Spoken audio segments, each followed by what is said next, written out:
Are you looking for a great, cheap, compact gimbal? Well, look no further, because this one has to be on the top of your list. Now, serendipitously, Zhiyun reached out to me just a couple weeks after I realized my previous gimbal had mysteriously broke, and somehow that still isn't the only gimbal I ever had break on me. Not that I've accidentally ran over one or anything. Over the years, I've owned at least 15 different gimbals throughout my career, and I've seen gimbals drastically change in both size and design.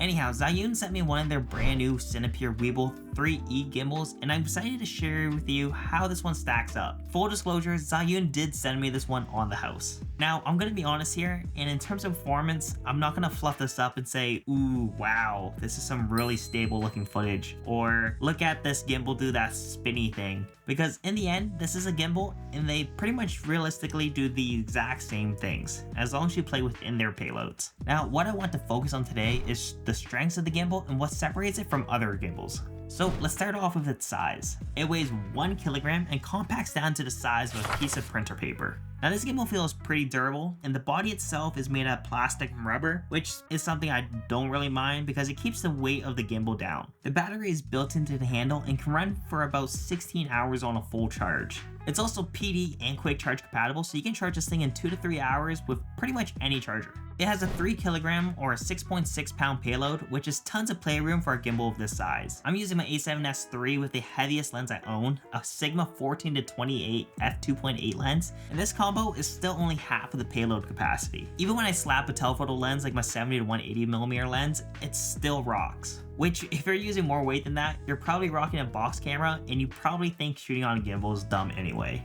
Now the thing that really makes this gimbal really enjoyable is the little ease of use things Zhiyun has added to the gimbal to make this so much more functional. It shoots in both vertical and on horizontal mode, and this can be changed in 2 seconds. You just need to switch the mounted base to the vertical orientation. It's pretty ergonomic for a single hand gimbal, and it also has Bluetooth controls, which means you don't have to worry about losing or breaking one of those little dainty multi-cables. It also has a dial at your trigger finger that you can use to change any exposure settings on your camera. However, you do need to use that cable to control that. The Zhiyun app is also pretty awesome and lets you control the gimbal with the gyroscope built into your phone as well as other things. The gimbal also comes with a Manfrotto plate, which is great if you're using a lot of Manfrotto stuff, but for a gimbal of this caliber, I kinda just wish they made it Arcus compatible from the get-go. Now, that's not a huge deal since you can get a Manfrotto adapter that's Arcus compatible on Amazon for relatively cheap, if that does matter to you. The Weebill also has individual locking axes, which is one of those new features that I love seeing on new gimbals. This makes balancing the gimbal way easier and makes transporting the gimbal way less cumbersome.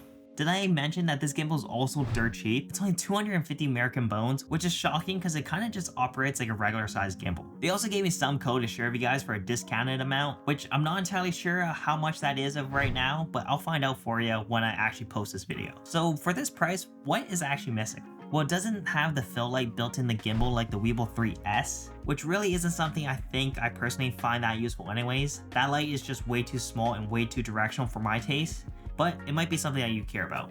Now you could use this gimbal to shoot in sling mode, however you need to buy a separate attachment piece for it, which may be a deal breaker for some. Now the gimbal itself operates pretty well if you want to hold it close to the ground from just the handle. I can't really comment on how useful this is because the Zhiyun team didn't want to send me one to try out, even though it's promoted on the sales page of this product. Also, widely enough, that attachment almost costs as much as the gimbal itself. And lastly, this gimbal isn't compatible with any of their follow focusing systems. But for a gimbal this size, I don't think that really matters. I think most users that are rigging out their gimbals with all the bells and whistles are probably looking for something with a little bit more meat than a single hand gimbal. Anyways, to wrap this video up, I think this is an awesome gimbal for the size and price. And to be honest, this doesn't really shock me because Zhiyun is a pretty good brand. They've been in the gimbal game for almost a decade now, and they've been butting heads with DJI for as long as I can remember. If you're looking for your first gimbal, this is a great pick.